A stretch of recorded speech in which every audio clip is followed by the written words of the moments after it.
Welcome to Northern BC Narrative on location. Today I have another amazing person with me by the name of Christina, right? Are we saying it right?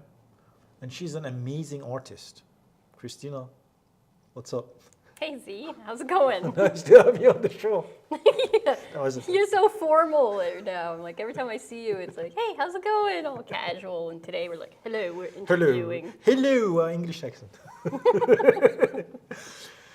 So how you been? How are you? Good. Good. Yeah, it's been a while since we've chatted for a while. Yeah. So we're going to talk about art today. Yeah, let's talk about you. Talk about, first, what you do. Let's talk So about you. I'm a painter, Yeah. I'm a paint maker, and Yeah. I'm an art instructor. Oh, wow. Yeah, and then I help part-time downstairs at Studio 2880. Yeah. Yeah. So what is your art? Talk about your art a little bit. Will you get in? Yeah, so primarily I fell in love with art through watercolors, and in my journey I've tried all the other mediums, but I keep coming back to watercolor. So that's one of my primaries, and yeah, I just think it's just a really great paint medium because it's so versatile. Yeah. Why that color? Like why? Why watercolors? Yeah, why watercolors? Because when you put them on your paper with water, they explode. You can just watch the colors move. Yeah. You release control. You can't really control them. So that's an exercise in itself. And there's so many life lessons that you can take with you from painting, right? Yeah. So as you journey through a painting, as you explore different mediums, there's a lot of messages that you can relate to life with it. Was it hard for you when you? So talk about. Let's talk about your childhood a little bit. So how do you think things started for you? Did you started painting and art from a young age? Well, I can tell you that my mother would say yes, because I drew all over the walls down the hall and with a Sharpie marker. So there were times in my life that I painted, but it was never something that I ever seriously considered as a career. It wasn't only until later in life that I got back into it, and I had actually gone to accounting school. So the whole the other spectrum of life. You went to accounting school? Yeah, I was in accounting and finance for 17 years. I graduated with my diploma, and I moved on to university in it. And I was an accounting supervisor. I was up there in the ranks and government with it. And it was, and then boom, right into the profession of accounting, or not accounting, artistry. So how long were you doing art when you were a kid? I never really took art in school. I just did it for fun. So it was just on and off, crayons, coloring books. Yeah. One time I ripped the wallpaper off of my bedroom and I painted a big dragon. Again, not something my parents were too thrilled about. But it was just fun. I just enjoyed doing it. I just decided I would do it, and I did it. So what are some more interesting stuff you have done when you were a kid? Oh boy, I've done Ripped the lots whole of wall off, interesting stuff. Yeah, I mean, of course, as a kid, you're in different activities. I did downhill skiing, figure skating, majorettes with the baton, in the parade. What do you mean? Yeah, they have like a baton, and it's got two rubber ends, and you twirl it, and you march in the band down the street. You were part of a band. You swing it up in the air, you catch it, you wear your little outfit. Yeah. You did stuff like that. Yeah. How did you get into that? What was the story behind that? Grandparents. Your grandparents were into it. Oh yeah, my grandparents were they put us in so many things. Yeah. Yeah, like all the downhill stuff too, and skiing and the skating and stuff. They're very big in it. They had a ski cabin up on the ski hill. Oh, wow. So as a family, that was what we did during the winters. This is in Prince George, right? Smithers, actually. Smithers? Yeah, I'm originally from Smithers. Oh, wow, such a nice place. Yeah, it's beautiful there. Very, very artistic. Yeah. Yeah, and then when we came to Prince George, I've been here for a long time. We came before I went into high school. So I spent high school here, and then always went back to Smithers. I heard a lot of good things about Smithers. Actually, somebody that I know, her grandfather was the mayor of Smithers for a while. So, and he made the city so beautiful and things like that. Yeah, it's really stunning. It's a place to visit. They have cobblestone sidewalks, they've got flags for all the different countries down Main Street. And then at the end of Main Street is the ski hill, right? So you look up at that. I heard it's full of flowers, is that right? Yeah, they're doing a really good job with like just it's so scenic, like it really is, like it's built for tourism, and as a person living there, you're very outdoorsy. You're very into like the hiking, the biking, the you know, all of that stuff. But also arts. Smithers has a very strong art community, and their museum there and their art gallery there is just it's really driven to building up their arts. What's the difference between Smithers' art scene and Prince George? Which one is bigger when it comes to art? I think there's a lot more in Prince George because it's a larger place. So we, you know, there are places like Studio 2880, which is a community arts council, the Two Rivers Gallery. There's Omanika Arts, right? There's individual artists around town that are functioning in their different areas. So it's very kind of spread out. There's artist co-op up the heart, right? In Smithers, it's kind of just one smaller scene, but that little one smaller scene is very supported. Like, so it's their shows are well attended. You know, they're purchasing. Yeah, there's money there, so they're buying the art. There's, you know, it's a tremendous little town. So they have more support for the art purchasing and things like that over there than here, right? I guess here there's a lot of people. Right. So. Yeah, I would say so. Yeah, I would say a lot more people in Smithers have original art than the average person in Prince George. Yeah. Okay, so let's talk about. So you didn't do art, I guess, when you were a kid, but you had all these activities, right? What were some of the activities that you did that were artistic, like? The artistic ones. Singing is artistic, right? So.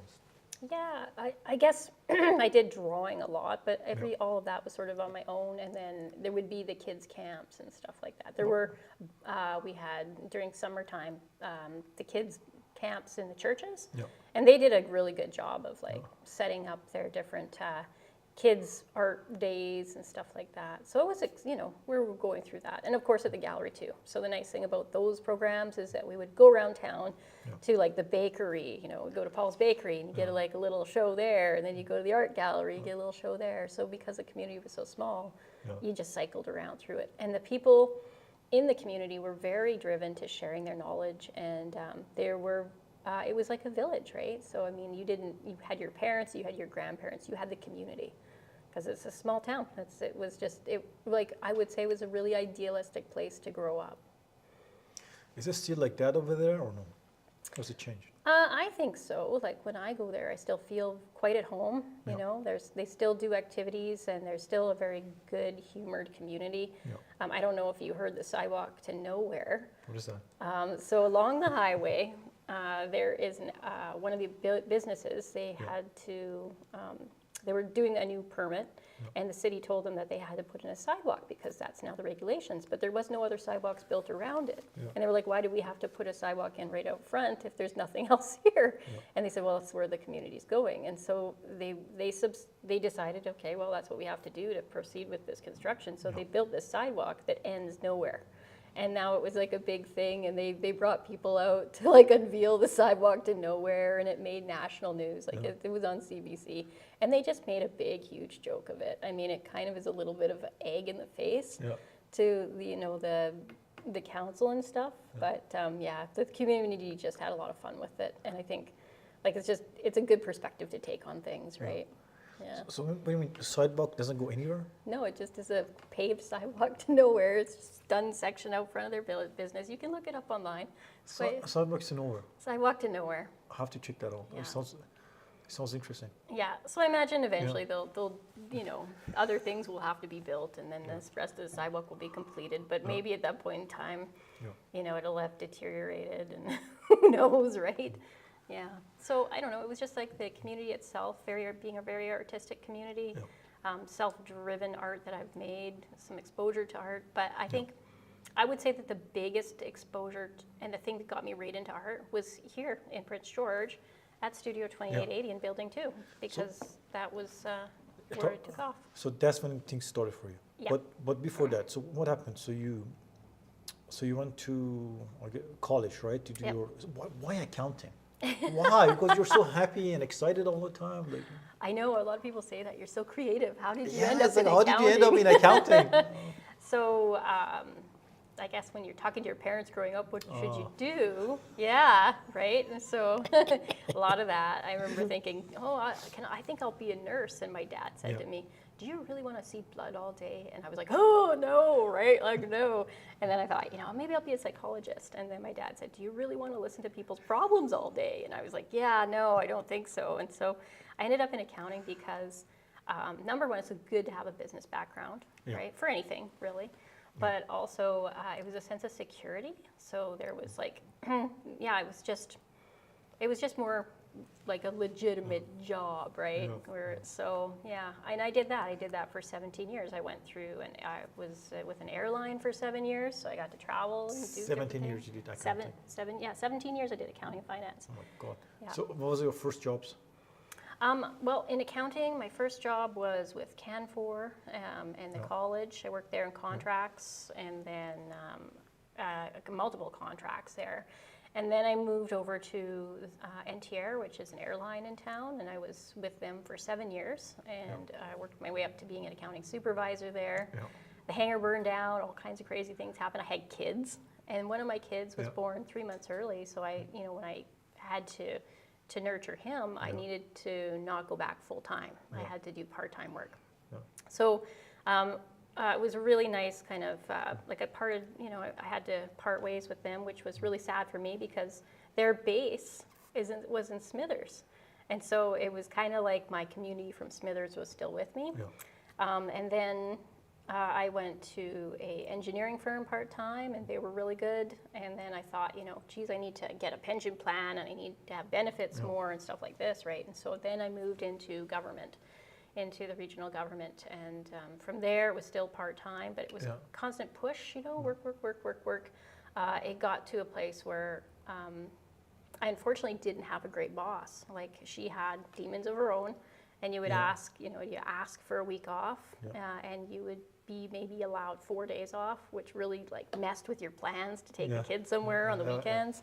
And it was just like this. It was just this constant daunting thing, not just with me, but with the other staff. When we went through, like a 60% turnover. And 60% turnover? Yeah, so there was a lot of people getting sick, a lot of people, and then of course there was pressure on everybody else to do the work, and it was the typical thing that you hear of, right? Like, it was just not, it was a great place. Like, I would say the overall outfit was a great place, but in that scenario with that particular boss, it was not good.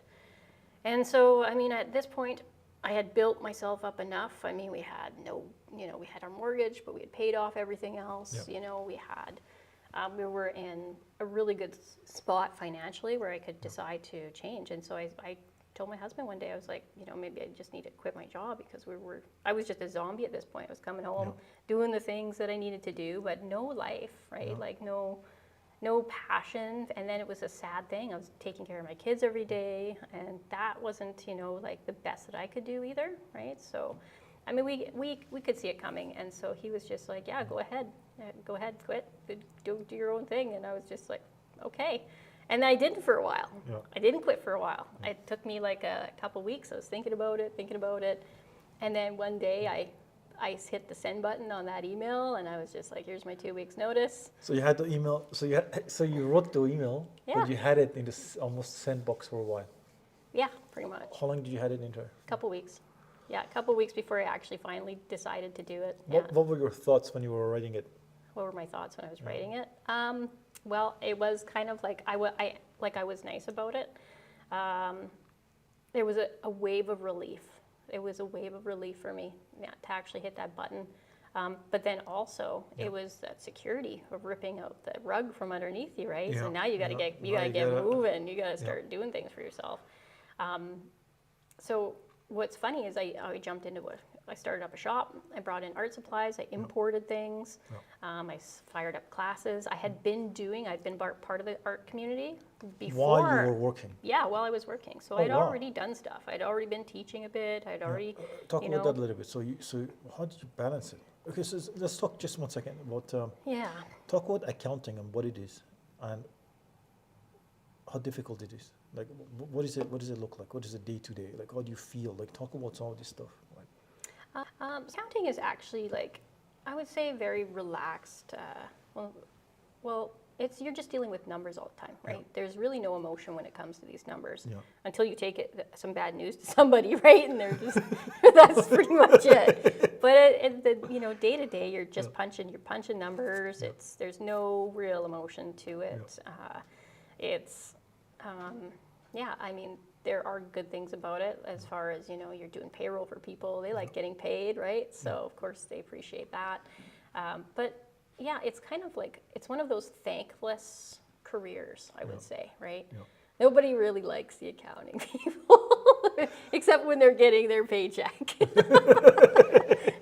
Or you're helping them out of their financial jams. So what is it? Is it boring? Is it like... Is it boring? Yeah, it can definitely be boring. It's very repetitive, right? Like, it's give me an example. every month you're doing the same thing over and over and over again. You're clearing the checks from the bank. You're keeping the books straight.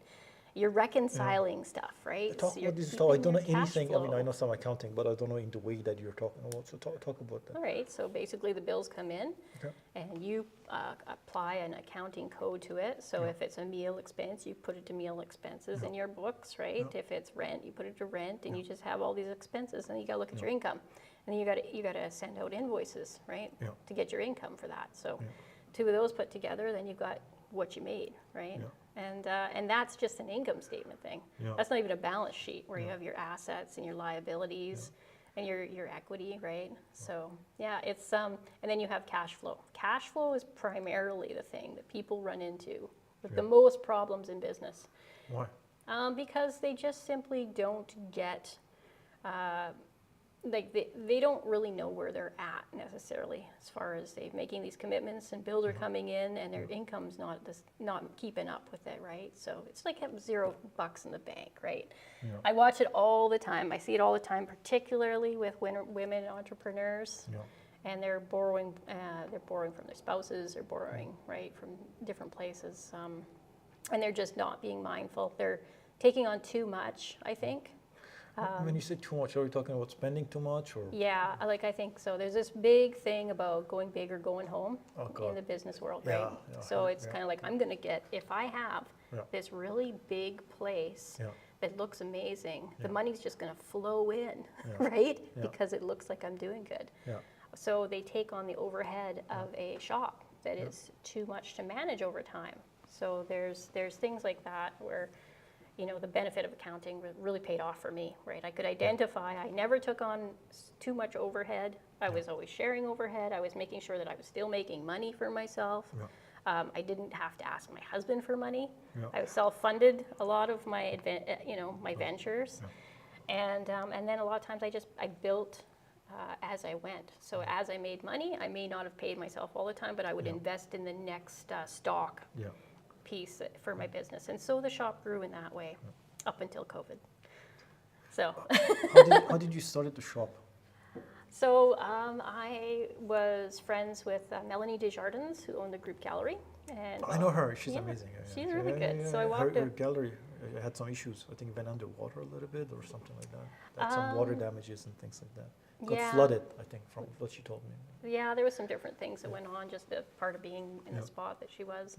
But I went and talked to her and Philomena Hughes Photography, and she was renting out her space, and they were looking for another person to share the space, to kind of do a gallery still, to keep this all going, right? And it just kind of came at that time where I was ready to just leave my job. So I knew where I was going, and the rent was cheap. I think she charged me $600 a month. Oh, that's not bad. For like a full operation, right? So and then of course I had connections in the art community because I'd been with the artist workshop group here in town, so I knew people there. I had gals helping me out, and it went. That was my first shop, and then the downtown was a little rough. Oh, wait a minute, you had 2 shops. Yeah, so I moved. Well, I had So 3. talk about the first shop. You had 3 shops. I've had 3 shops. Okay, talk about the first shop, what you did. Maybe talk about some of the benefits and some mistakes you made, so we can learn from it. I can learn from it. Yeah, sure. So the first shop was beautifully set up. It was Melanie's shop. Yeah. She did a beautiful job renovating it. Yeah, she's amazing. Great space, right? Like really great space, great building, great person to rent from, and very supportive. The bad was the needle exchange right across the needle exchange went in across the street. Yeah. And then the fire pit. And those are good What do you mean fire pit? services. It's kind of a service for homeless. What do you mean and fire pit? There's a fire pit. What do you mean fire pit? It's a business. It's like an organization that Yeah. helps with like people that are on the street. Oh, okay. Yeah. I thought you mean actual fire pit because I've seen in some No, countries. it's they got called that. Yeah, Oh, it's yeah. just called that. And so, and that was like, it was fine. They kept the area clean for a while. Like Yeah. it wasn't too bad, but it just got worse and worse. We had fires, and that drove a lot of people into Prince George at that point who never left. And so they started seeing people sleeping up and down the streets, and that was fine too up until a point, because then they started getting more aggressive. So then they got into, from what I saw, they got into, you know, the drugs, and they would just drift on into the shop and Yeah. cause a ruckus, and then we'd have to call the police. I mean, I can't. What like, kind of things? Tell me some incidents here. They were like, I don't know if this is really great for TV, but I mean, Make it PG. make as it long as PG. it's PG. Yeah, so indecent exposure. There was, Or indecent exposure. What do you mean? that- well, yeah, like revealing things in poor manner, and even with the police trying to take them away, they were pretty like daunted by it as well. Yeah. So fires around the building, you know, and I thought to myself, geez, one guy reached in to steal an artisan thing right across the cabinet and put his hand in and took out like this, it was like a rock ring that an artisan had brought in to sell in the shop. And we caught him, and we were like trying to get that back from him. And he did give it back because he was caught and he was on camera. But yeah, it was just, you know, I couldn't bring in any more artisan items because of, there would be people casing me for theft, right? So I couldn't, there was things I could not sell in my shop just to avoid having the wrong kind of people coming in. So it became very unsafe over there. No. And so I found another spot, which was So you left Melanie's. yeah. So I left Melanie's. So I gave her notice, and I moved into a little shop that was right across from the Ramada on 4th Avenue. Yeah. And I thought just being even a block over would be better, because 4th Ave is Specialty Ave, Yeah. right? And the rent there was super cheap too. I think it was $500 Oh a wow. month. Not anymore. No. Not anymore. You got But it was all very small, very manageable, and it was something that I could sustain, right?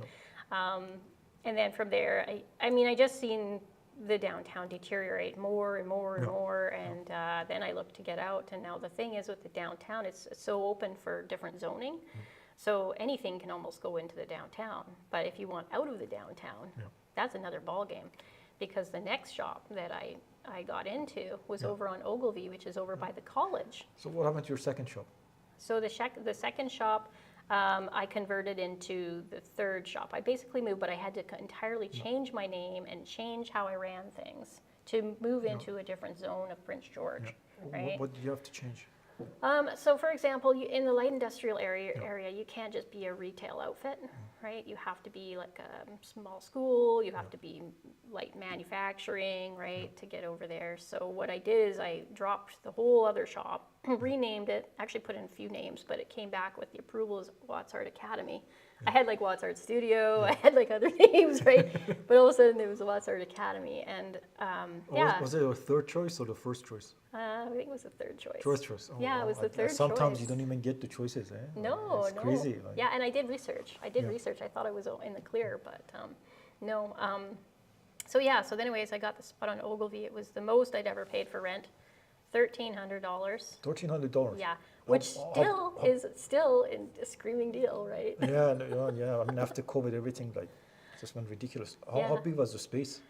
It was significantly bigger. Like it was, gosh, I want to say 10,000 square feet.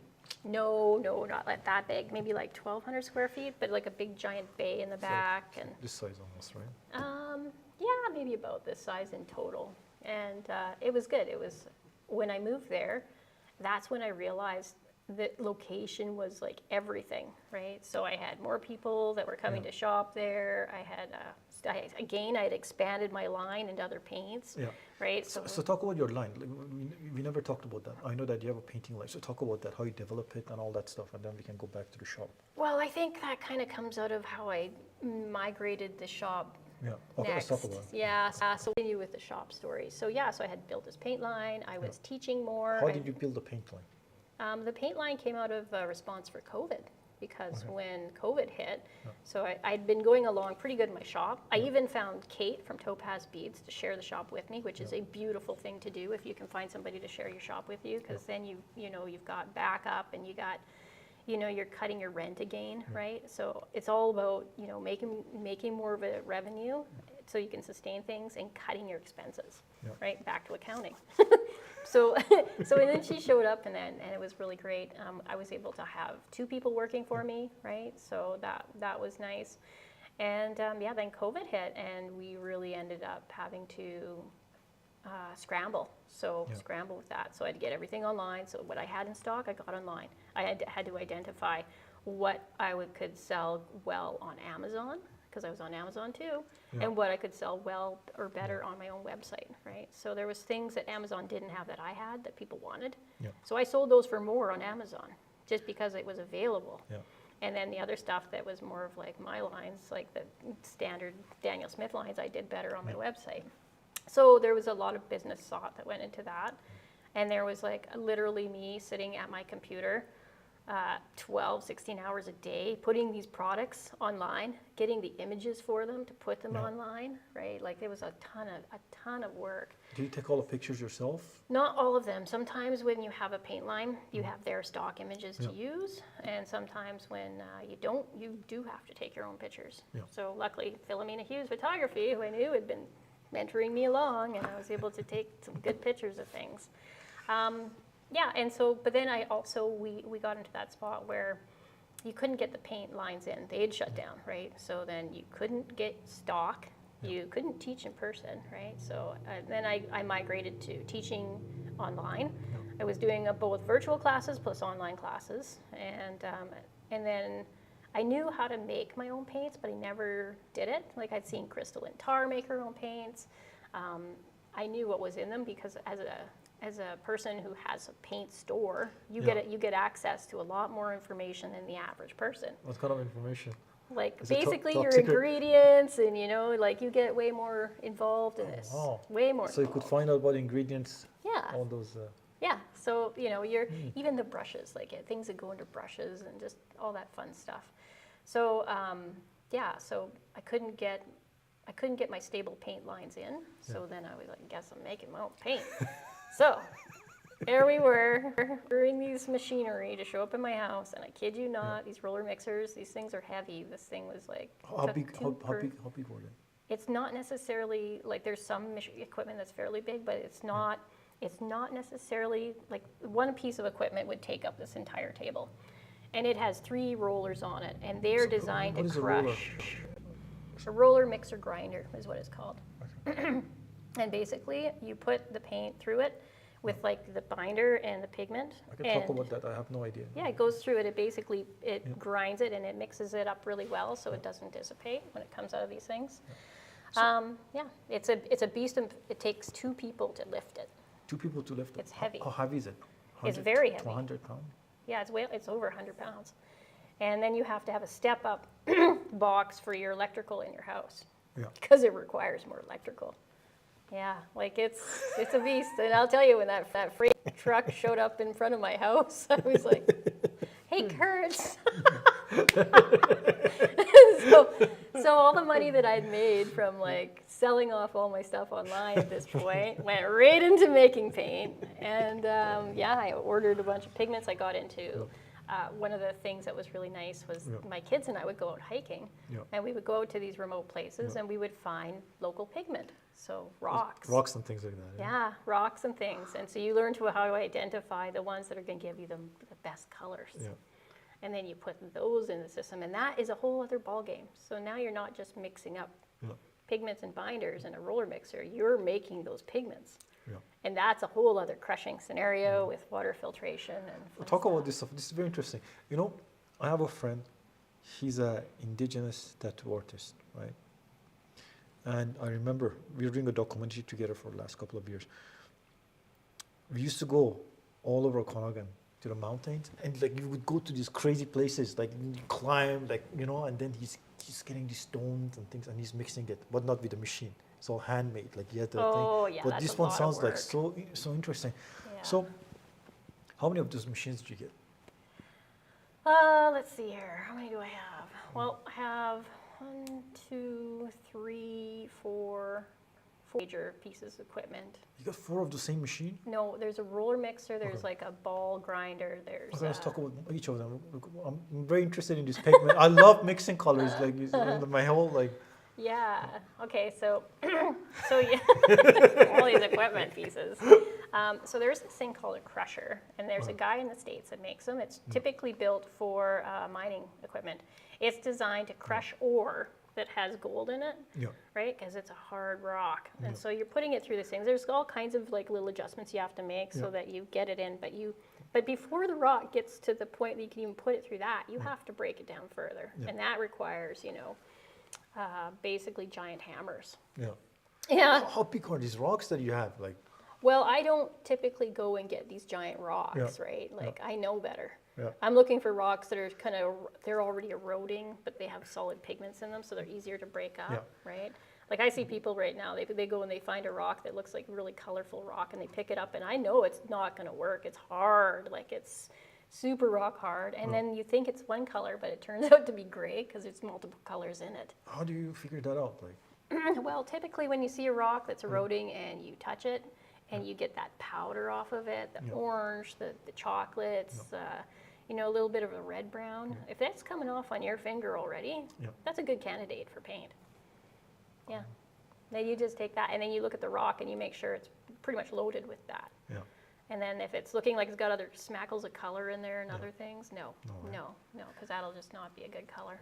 How did these rocks develop? Like because. I don't know anything about it.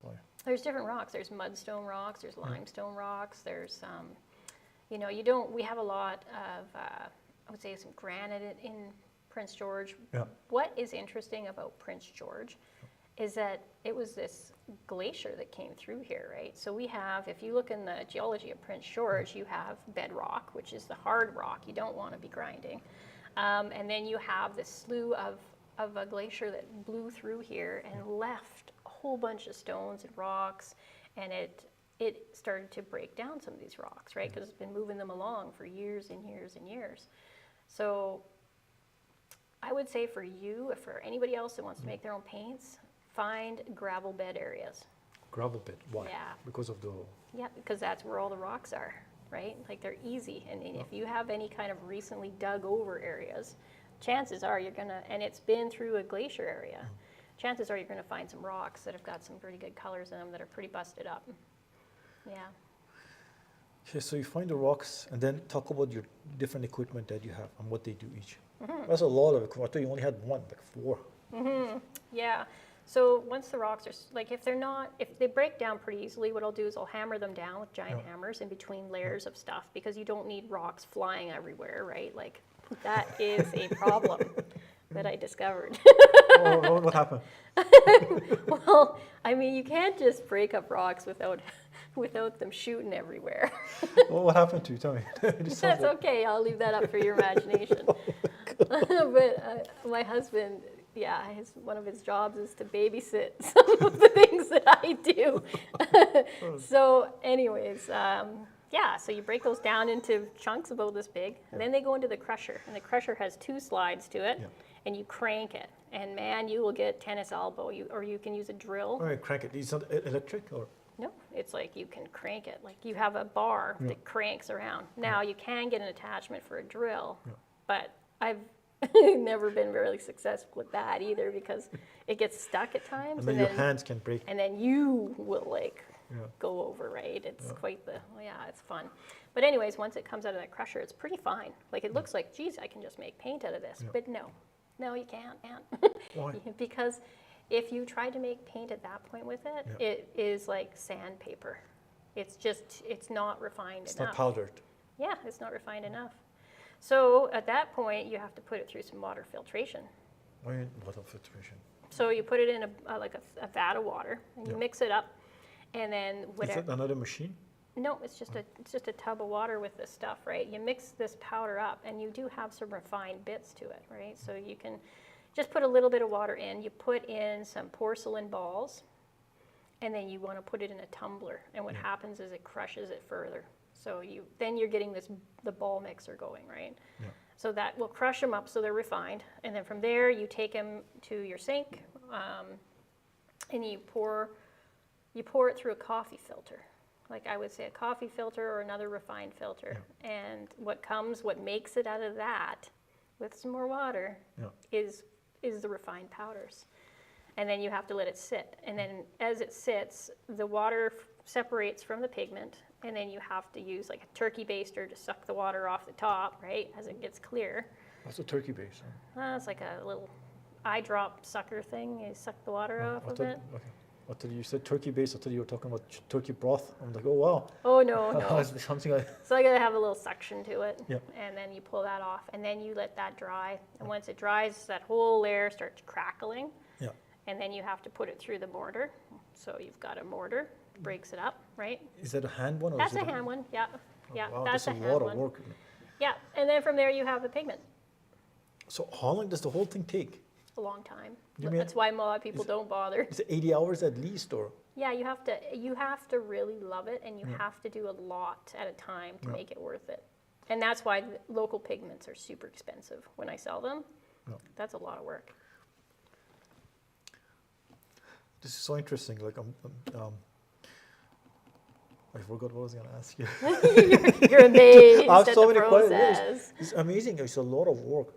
Yeah, and they're different too. Like the thing is with the local pigments, it's from different rocks, and they behave differently, right? So some rocks, like a dark slate that I've produced, they will want to firm up like a rock again. So you have to let the water sit on the paint for a while just to get that one going, because it is pretty hard. It's hard as a rock, literally.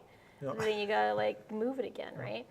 Other rocks are softer, and they're like a really creamy paint when they're done. So and they all have their own personalities. And I think that's the thing that I love the most about what I do. I'm not refining things so much in so many ways that you're not getting the properties of the pigment in your art, and it's really special to have that. Now, the other pigments that I do import from around the world, right? Because we can't just go get bright yellows and bright reds and bright blues around here. Those ones typically, they can have different levels of refinement too, and that's why the roller mixer kind of comes into play. So I could put the local pigments in through the roller mixer, which would develop it more, right? Because when that comes out, there's a tester that you put your paint through, and it's a thing that goes, it's not like a metal, it's a metal strip, and it's got different markers on it. And what you want to do is you want to slide your paint on it with almost like an X-Acto blade, and you want to see how far it slides to that point, because if it's around 5 or 6, you're good. That's enough of a refinement, right? If it's not sliding, it's not refined enough. So there's checkers that you do to make sure that your paints are consistent. Done well. How do you keep up the colors the same? Do the pigment color change? Let's say, okay, you go and get the rocks that are orange, right? Yeah. But next time you go get the same rocks, would it be the exact same color, or is it a little bit different? Nope, you're pretty much dealing with limited edition colors every time you make them. So every time you have is limited edition. Yeah, yeah. Oh. I mean, there are, like, for the other pigments that I use and import, there are recipes to them. So if I'm blending and mixing those colors, then I have specific quantities that I'm using so that I can nail it again. But it's the pigments that you find, like, no, like, you might, there's no for sureness to it, right? Yeah.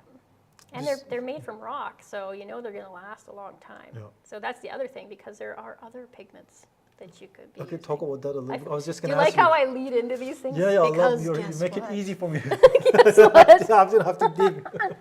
So lake pigments, they're called lake pigments. Why? They're organic pigments made from plants. Oh. Yeah, so you pretty much do the same thing. You got to dry them out. You got to like pound them to their dry pigments. But it's right? much easier than the rocks, right? Oh yeah, that's way Which way one lasts more longer, easier. the rocks or the? Rocks will last longer. The problem with the organic pigments is they can fade over time and they can change color over time. Oh, wow. But some of them will last for 100 years, right? Like indigo will last for a long time. And it's fun to experiment with them. Like, it's just a mad scientist thing to do in your house. You know, you wouldn't be, you'd be so surprised at the colors that come out of plants, like bark. Bark has a different color altogether. You wouldn't even think of it. Indigo comes from like a green plant, right? But it's a dark blue. So it's, yeah, they're really interesting colors. Have you done some work with those things too, or no? Yeah. Do you make from that? Let's talk about that a little bit. Yeah, I play with them for myself. I don't sell those You ones. don't sell those? I don't sell them because they're not stable colors, right? So, but yeah, I've even made like plant-based inks, right? Yeah. So cabbage, red cabbage in particular is fantastic and it's super fun. Actual cabbage. Yeah, yeah. How do you do that? Like, So you cut up, you go to the grocery store and you can do this with onions, you can do this with cabbage, red cabbage, and you cut it up and you boil it and you want to just really boil it so well that you can see that the water has got all this pigment in it. Yeah. And then you take the cabbage out, right? And then you might want to reduce it some more. Sometimes people add alum. Alum is more of a preservant with it. Yeah. Sometimes if you add vinegar, it can change the colors. So a red cabbage can appear to be with different additives. It can either turn green, purple, it can be pink. Red cabbage is quite amazing, yeah. There's all different colors, and then you just go and you paint with them. And then you can paint with them and watch them turn a different color altogether. And still not a brown, but like a different blue. I've had cabbage turn blue before. So it's a lot of fun, yeah. How long do you have to boil it? Can you put it in the fast cooker? There's a fast cooker, what do they call The it? slow cooker? No, the fast ones. Oh, the Instapot? Instapot. Can you put it in the Instapot? Well, I haven't tried myself, but Would it do it faster, or would it destroy the... I don't know. It would make sense that it would break it down more, right? So maybe it would be good. But do you really want to start using your Instapot for your art and craft supplies? Maybe. Oh, God. Oh, you can use the... can use the cabbage for the birch. Do they make birch out of cabbage? I think they make something like that, right? Birch. Birch tree? Birch. No, birch soup. Oh, birch soup. Yeah. Oh, borscht. Borscht. Yeah. No borscht. I'm getting English lessons. Yeah, you're getting paint and English lessons. Borscht? Yeah, borscht. Borscht. Yeah, but that's with beets too. Oh, beets are another one to use for ink, right? The They're red, really right? red. Yeah, I love beets. I eat it all the time. Yeah. So talk about that. So, but how much do you have to boil it for you to get that? You'll know.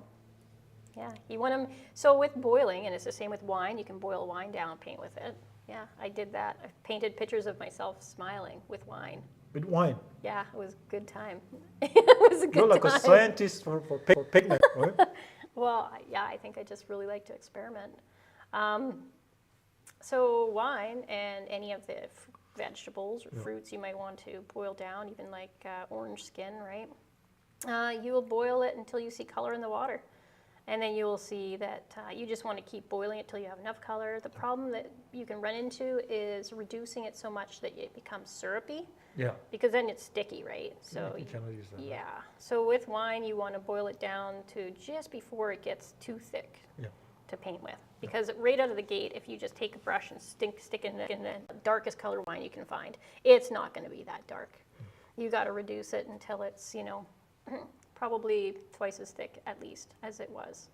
So the consistency of like whole milk, if that helps with the liquidity in your mind. Okay, so let's talk about the stone. Okay, so you grind the stone, you make it this fine powder, right? But do you just use that powder to draw, or do you have to add some stuff to it to make it like? What is the process of that? Yeah, so I built a signature binder. Signature binder. Yeah, Oh. and it's different for everybody. Every place that makes paint has their own different What kind is of the ingredients? What ingredients? That's fine. You'll know the ingredients. You'll still not be able to figure it out because it's a whole process with that too. We should put a camera. So some people they use honey, right, as a binder, and honey, and glycerin and preservant, which is usually typically thyme or clove essential oil. Or like in my case, I don't use honey. I find honey pretty sticky. Yeah, I was just gonna ask you. Yeah, Like so you know. yeah, no. So it's, but I mean, once you let it dry out, it's a different story, right? Because the Egyptians used honey. Did they? Right? Yeah, so they had honey in their stuff. Yeah, they're still finding pellets that they've used to this day, and one of the ingredients is honey. But there's also gum arabic, so that's like a sap from a tree, typically in really hot climates like Australia.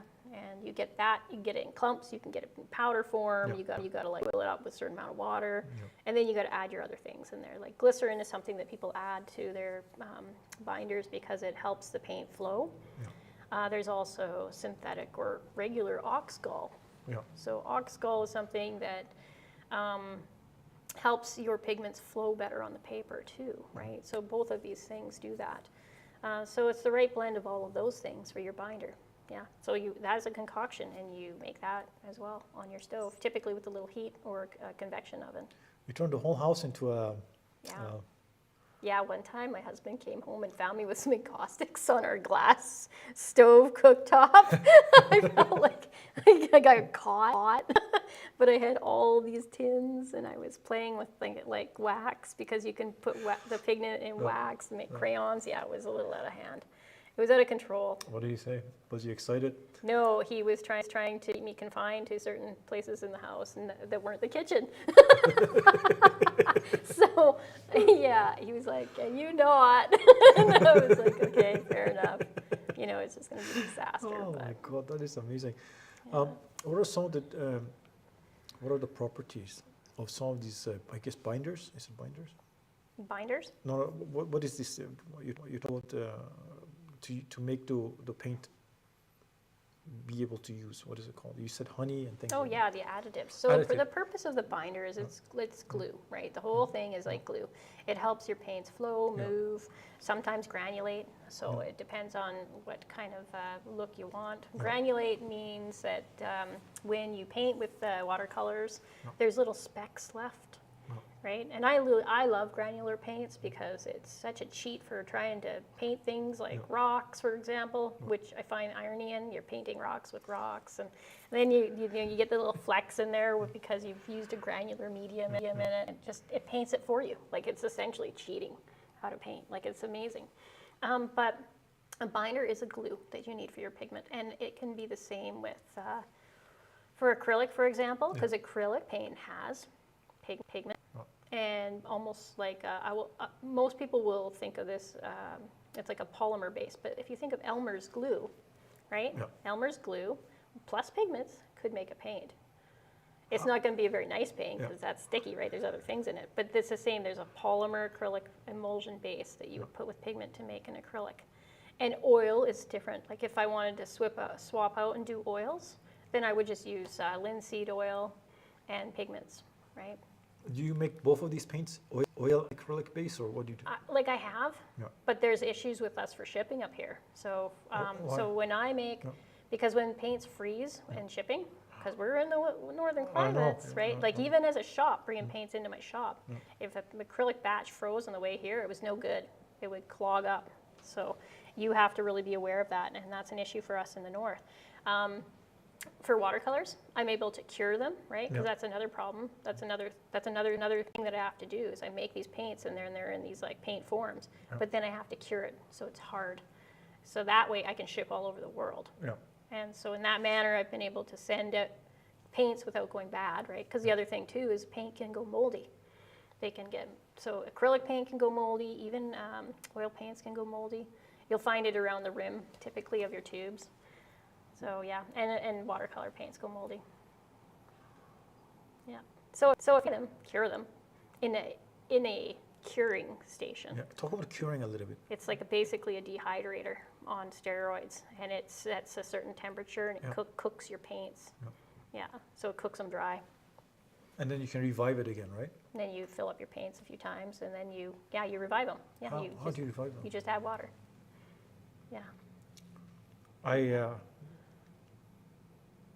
I use Golden paint. I don't know if you know that. So that's one of the main brands I used to carry in the shop. It's my favorite paint. I use so many different ones, but the way this thing is, I have a lot of them actually, because I paint sometimes.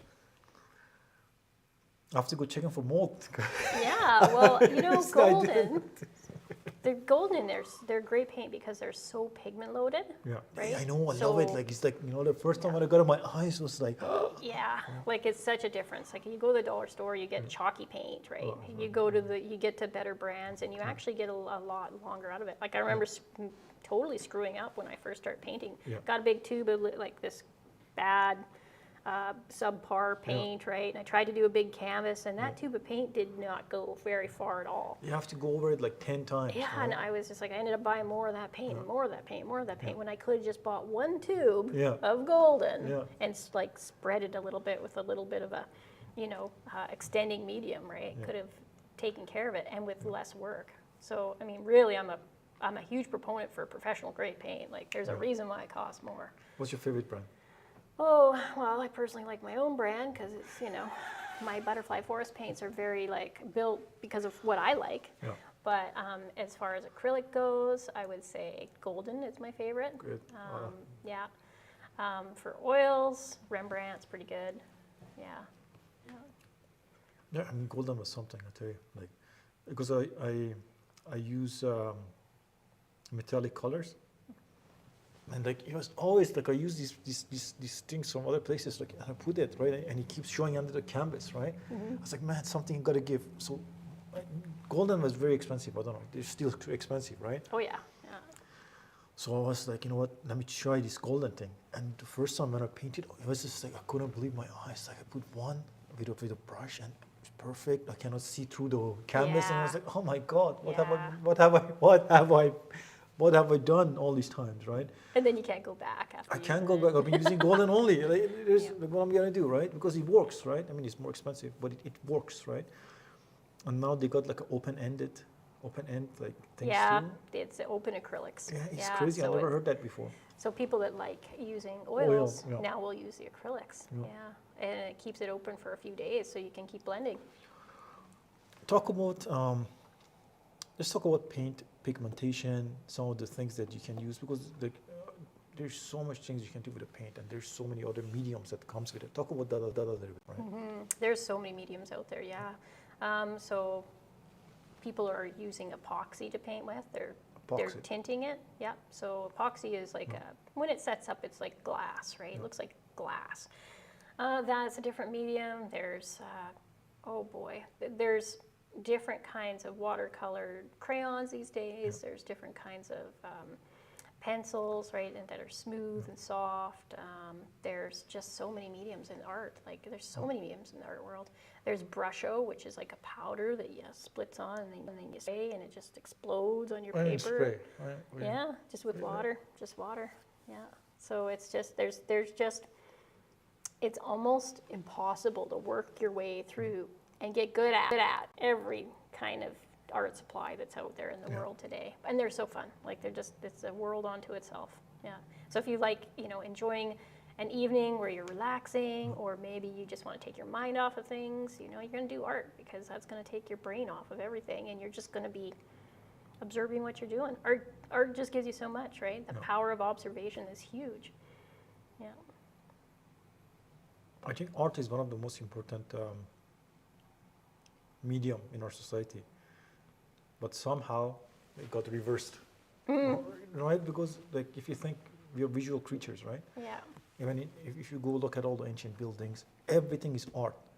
Even the architect is part of art, right? Yeah. And I believe those are the value. Like, art is our most valuable thing. Like art, poetry, all this stuff, things that create emotions, right? That's what we are, right? It should be the highest level. It should be the most expensive things, right? Yeah. Art allows you to know yourself, and when you know yourself, you do better in every other area of your life, right? Yeah. So, I mean, I'm actually taking a trip to Italy pretty quick here. Italy. Yeah, all through Italy. And one of the things, because I was trying to, after, have that issue with my eye, I was like, I want to see, like, the birth of the Renaissance, right? Yeah. Because here's the thing, that community, like Venice and Rome and Florence, I mean, they dumped a lot into building these architectural feats and dumping it into their art and their sculptures. And now look at these places, they're sustained with tourism, right? Like, they are known for being so beautiful, right? And these are man-made things, and it just allowed, they just supported the art world so well that now it's it's just such an amazing feat that's lasted for what, hundreds, thousands of years. So yeah, art's important, and I don't think like we don't dump enough into it for sure. Yeah. Yeah, it's but you say it makes you discover yourself, right? Mm-hmm. And then between your art, you can make other people discover themselves, right? Yeah, but just even observing. I mean, like for me, I started painting, and that you're really observing. You observe your paint that you're making, and you observe people. I think it's funny when I teach classes, and it's like a portrait class, because typically what we enjoy staring at or seeing a lot of we're good at, right? So for me, I'll go out into nature a lot too. I'm typically landscape. I like to do landscapes.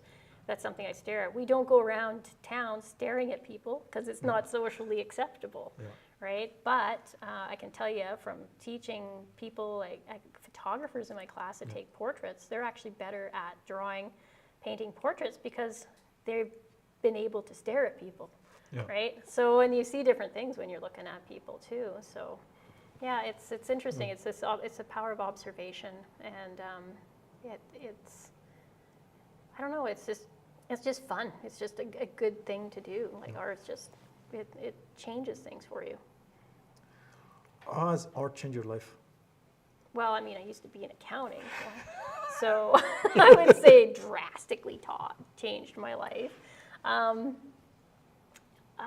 would just say that it just gave me the passion and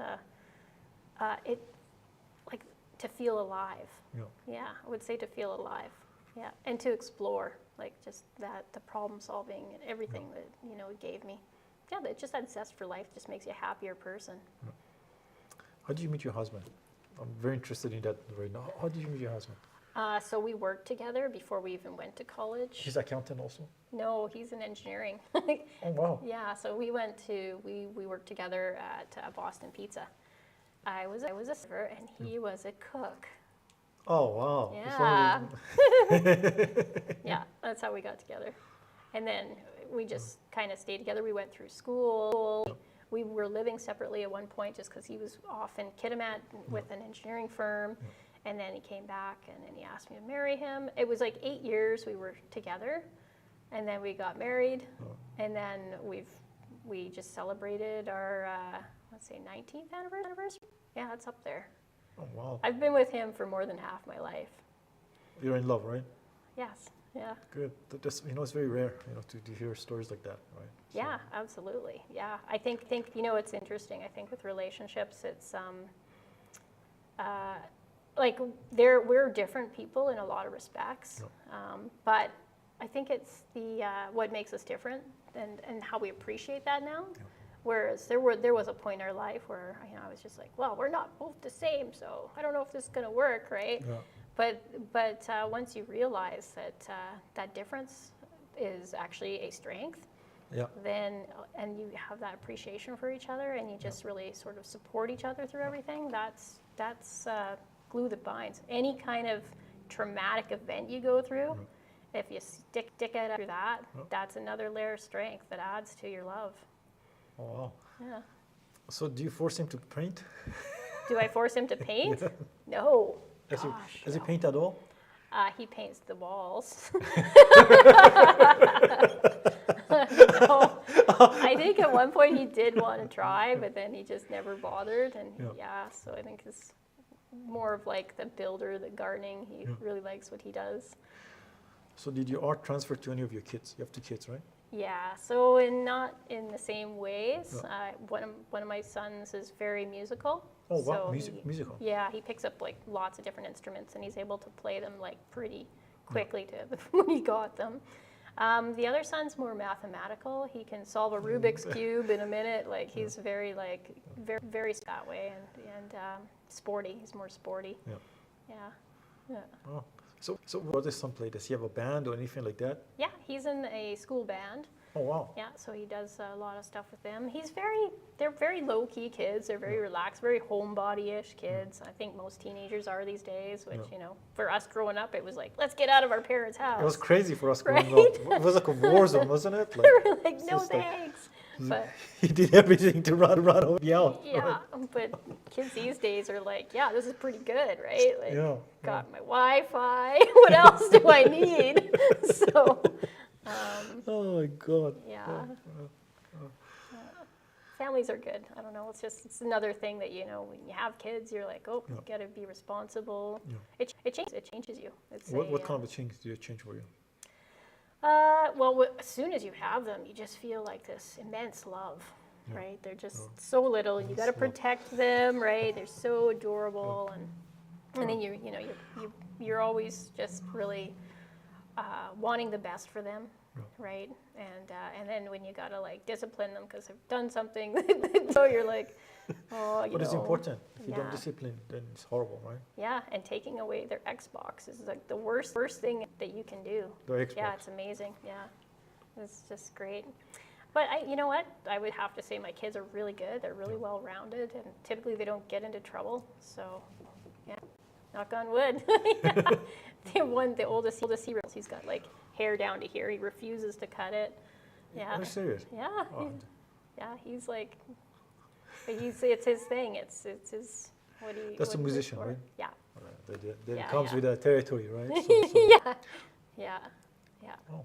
So you have some stuff in here. Let's get into some of the stuff that you. Let's play. Go ahead, grab it. You have some of your paints here you can talk about or no? I didn't bring paints today because I didn't think we were going to get into some liquid mediums. So what is this? Keep your table This is nice. this is your flyers. Oh yeah, those are for work. Here's your piece of paper. Well, you know what? You're going to have to draw on here because this will be too bumpy for you. Oh, did I tell you what happened at drawing school? I'm going to take drawing school.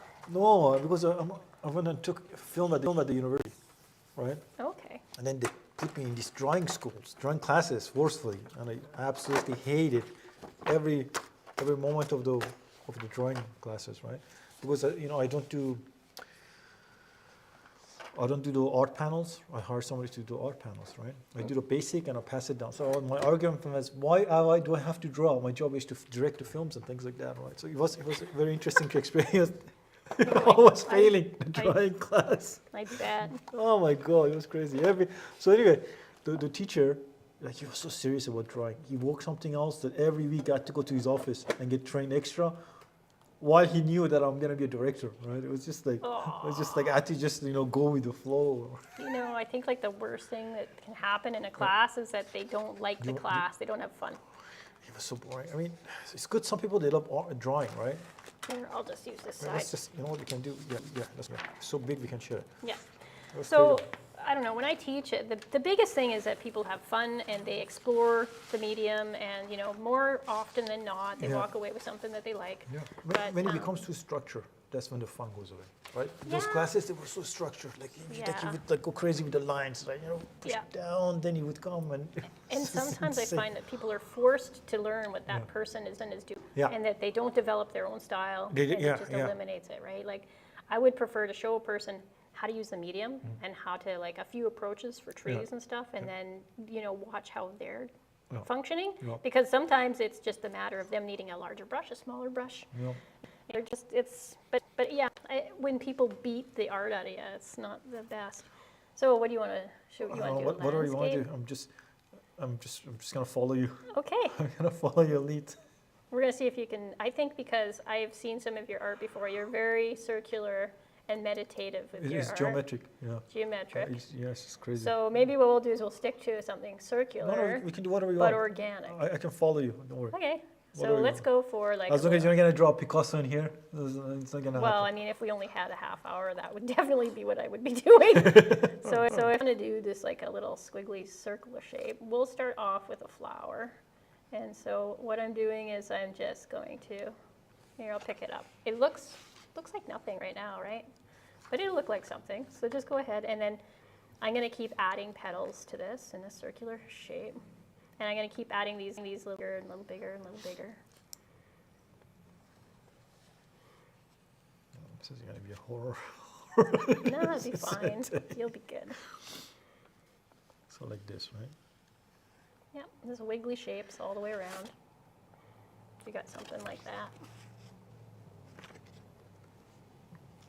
Oh wow! Pretend like you had too much coffee. Give it I a had too much shake. coffee. You did have too much coffee. So what's fun about some of the gear now is there's now black paper, and then you can do the white on it, right? Yeah, that's good. So from there, what I try to do is work my way out. So this is Conte, and it's very messy. We'll probably have all kinds of chalk stuff on our face. Conte is like a pastel, in between a pastel and graphite stick. It's smoother, it's softer, and what's great about it is it's quiet for the mics. Does it have oil in it? It seems like A little bit of oil. So what you want us to do is you want to start on the inside of the pedal. Oh. And then we'll get a layer going, and then I'm just going to add some shadows out. Because we're starting where the shadowed area of this plant would be, right? So it starts looking like that.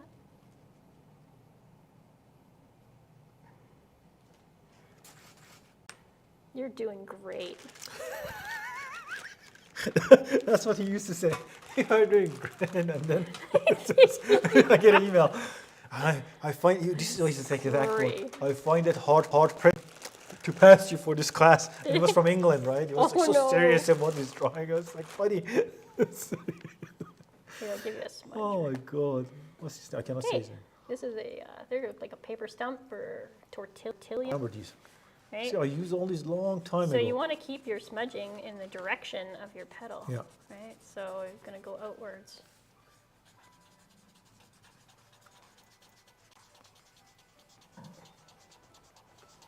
And I'll even use my finger to just start pressing it out. So this is how I end up with a real mess of myself.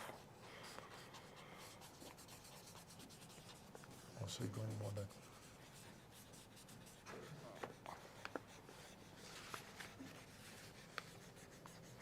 And what I like to tell people too is you don't have just one drawing medium when you're using graphite. You've got like the graphite itself, you've got the smudgers, and then you got the erasers. And I don't know if you've seen these, but these are black because these white erasers were used for this, but they're typically, they're another drawing medium, right? And with art, it's gonna look bad before it looks good. I mean, especially because we're going to do a real quick thing today. Just going to get in there and take care of the darks, and then we'll add the lights out, and we'll erase with our eraser at the end. You really go bold. That doesn't surprise me with you. Why? What do you mean, why?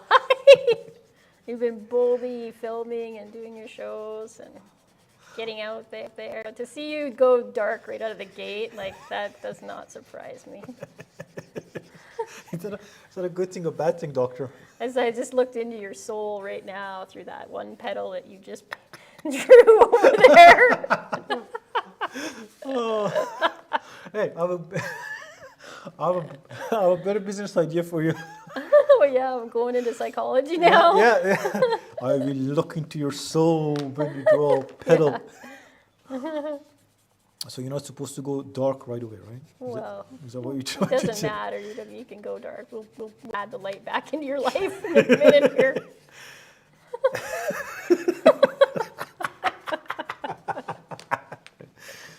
Oh God! See, it's fun. Don't you miss it? Yeah, I don't miss the days because I like filming so much, but I like painting. I miss painting. I haven't painted for 10 years. I haven't had an exhibition for a long time now, right? You have some full work. Like I saw some of your pieces in there, and I thought that was really well done. Thank you very much. It means a lot coming from such a pro. It takes a long time to paint those, right? So, but it's worth it. Mm-hmm. I think one of the things about it is calming, right? I do a lot of doodles sometimes, right, to come up with the designs, and I find that when you draw and do doodles, what happens? Something happens to your brain. Mm-hmm. Your brain slows down. Yeah. Right? Time kind of stops, and then you're in a different zone of reality or something like that, right? Yeah, it's a nice, peaceful place to be. Mine is looking like this right now. I have not done any erasing, just graphite and smudging. I could even bring this out further. I could go dark too, but I prefer to have a balanced amount of tones in my pieces. Are you trying? You mean I have no balance? So. You need the darks, the lights, and the mid-tones. So does that mean? So what does it mean that I am that I like the dark so much. I think it's the boldness for you. Yeah. I guess you're right. I don't beat around the bush, I guess you could say. You know, some No. people, they're like, oh, you know, tiptoe. I don't tiptoe. I just do. No. You seem very much to know, like, I know what I want. I'm gonna go get it. Yeah. Yeah, that's a good way to be. You know, the thing too is a lot of people they haven't figured out what they want. So how do you get what? But you know, I think people know what they don't like. Yeah. And so they should really understand that, you know, if I don't like this, well, then change it. Like, how you gonna change that? If it's what you like is the opposite of what you don't like, right? You know, one thing I had to learn a long time ago, and that was like, you could die any day. Yeah, Right? Any day could be your time, right? that's right. So you might as well, I should do even more of it, but you might as well enjoy what you're doing and then just say more what you want. That's right. What's the worst thing that's going to happen? You know, people make fun of you and stuff like I don't have emotions towards that, right? That's right. But at least you have to live your life because nobody else is going to live it for you. That's right. Yeah. Yeah, super important. Okay, I'm just going to go ahead and get in here with my eraser. That looks so good. It's just, you know what? So you guys know, because I talked to you before, but I lost the sight in my left eye. And so I have the eye injections for it. So that, you know, some people would say that would put an end to things for them, but not necessarily. I think you end up seeing things even more differently. And then you develop other techniques. And then that becomes a new thing to teach other people, right? So there's more than one way to do things. How are things going with your eyes right now? They're all right. Yeah. So I just basically just maintain them at this point. It's stabilized, and you know, like you said, you gotta go and do things that you want to do. So I'm going to Italy. That's amazing. You know, it was funny. I was like, I didn't know where I was going to want to go. I was like, well, where would I want to go if that was and I kept going back to Italy. Like, they just have so many neat things there. I'm going to go to Venice. I'm going to go to Florence. I'm going to go to a place called Tivoli. Are you taking the kids with you? Yeah, I'm going to take them with me. I'm going to fight all gladiator style with them. That's crazy. Sometimes parents don't take the kids everywhere. No. Right? Because it takes, you know, because sometimes, you know, a lot of work, right? Well, yeah, but I don't know. I think it's like an experience that they should have. And my kids are such homebodies. I don't know that. I just want them to be cultured, to understand, you know, another culture, that it's not just get a little bit outside of their own bubble a bit more. Hey, so I've done a little bit of racing, and now I'm just putting in some little veins, just scratching them in.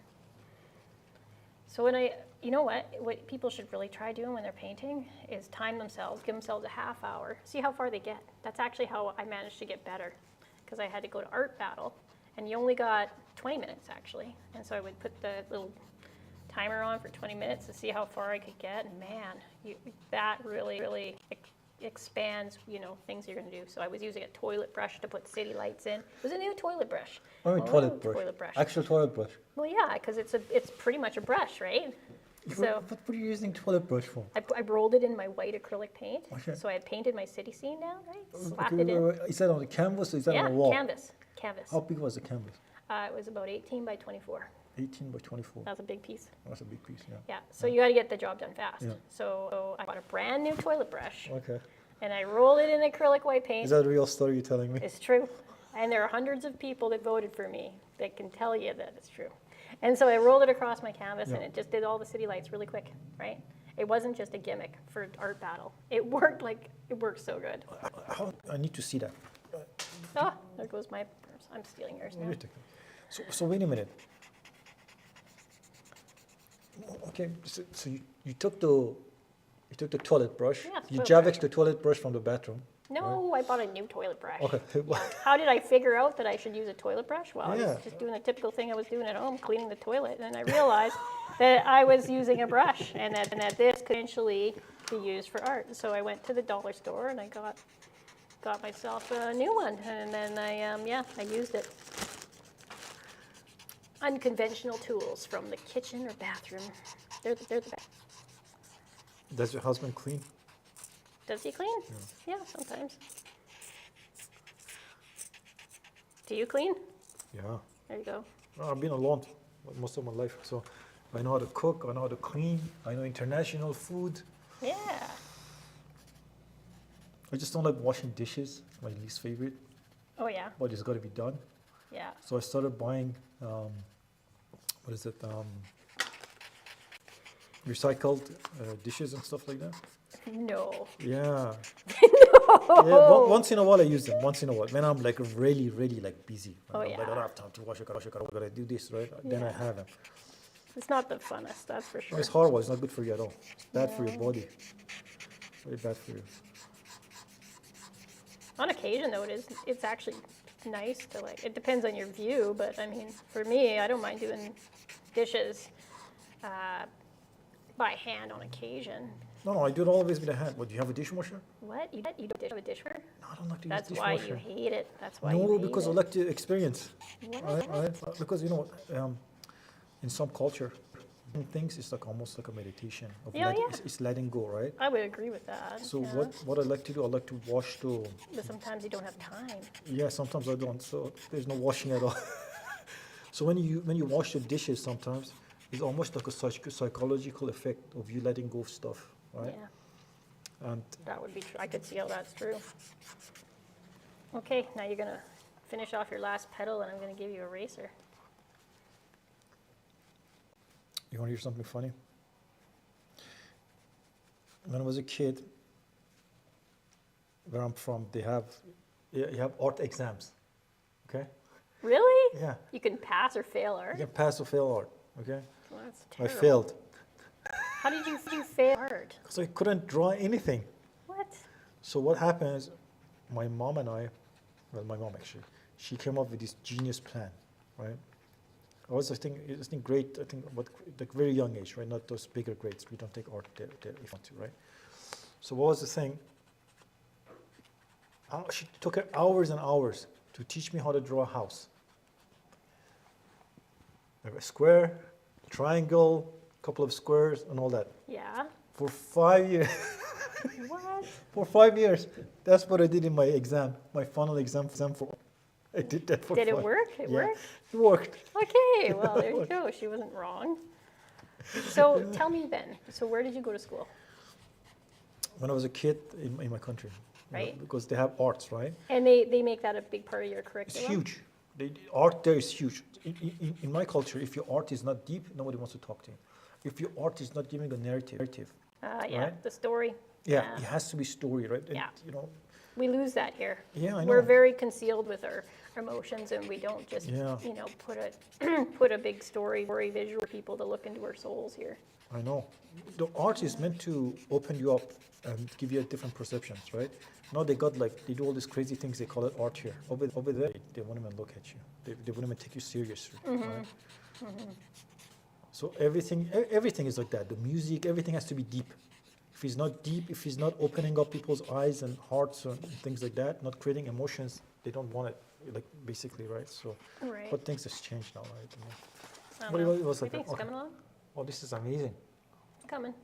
Look at mine. That's It's a pretty black good. rose. Have you seen black roses? Only in the movies. We used to have black roses when I was a kid. Really? It's huge. It's so red. It's black. Who gives a black rose? No, it's black roses. Actual black roses. It's the color because Oh. it's the red is Oh. so dark that it's Okay, black. well, I'm a little relieved to hear that. No. I remember when I was a kid, we had it in our gardens and stuff like that. Okay, what do we do next? So now you pull in from this area in, right? So you're really pushing down to create some lights, and you want to pull it in. So petals are like soft and they're rounded, right? So they're kind of curved. So you don't want to just use straight lines. You want to kind of curve them a little bit.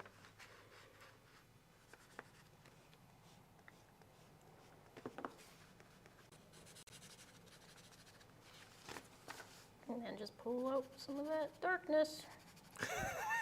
I feel like we're having an exorcism here for you. I'm a pretty balanced, happy guy, I tell you. Yeah, Seriously, you're good. like I'm always happy. Nothing really bothers me. I don't know. Like even bad things. Even my back was out for a while. It was painful. Yeah, I was you just laughing. kept going, right? I don't know. It's like with my eyeball, you just keep going. You have no choice in our field. You have no choice, right? No, This is your no. passion you're following, right? Because you love it so much, you do it, right? Now, if you hate it, it would stop. Right? Yeah. But if I don't do something creative every day, I just go crazy. I feel my day has not been fulfilled. You know what I mean, right? No life. No life, right? No life. No life. Yeah, I typically end up with like pretty murky hands, I'm just trying to be careful. and I touch my face, and then Oh, yeah. I've done that. Oh, I usually end up with a mess. It's nice. Good job. So Thank it's you. all about taking it off as much as it is putting it on. Is it? Yeah. There are classes. Alrighty then. What? There are classes Following that I your lead. teach. There are classes I teach that, I basically cover the canvas in graphite, and the students have to use an eraser.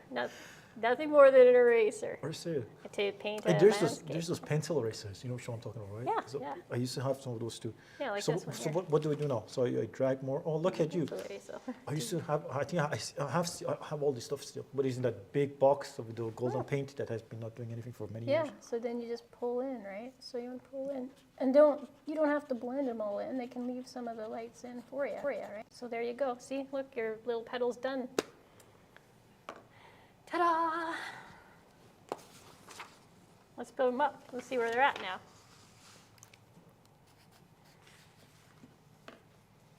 You're going to sign it already?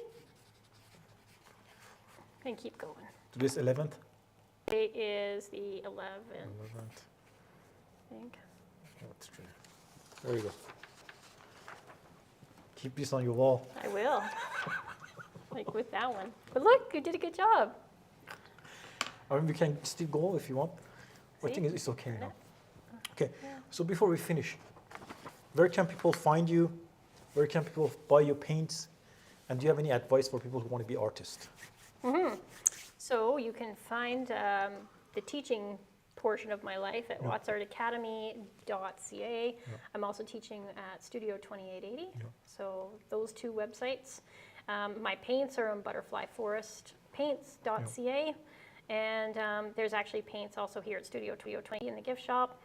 And my advice for people who want to get into art is just to explore it, explore the different mediums, take classes with different teachers, and you're going to find what you like doing. You're going to be very good at something. Lean into that.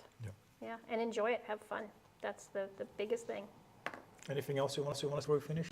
No, thank you, Z. You did a very nice job with Thank your you very rose. much. It's going to make you a lot of money. I'm going to go sell it right now. Thank you very much. It's a pleasure to have you. You too. And see you around. Yeah, we'll see you soon. Thank you very much for joining us on this episode. And I hope that you enjoyed this show. But before we finish, why is it important to follow your passion? Because you want to have a full life. You got to have a full life. So, and if you don't know what your passion is, just try a bunch of things. Eventually, you'll stumble across in your passion. Thank you very much. You're welcome.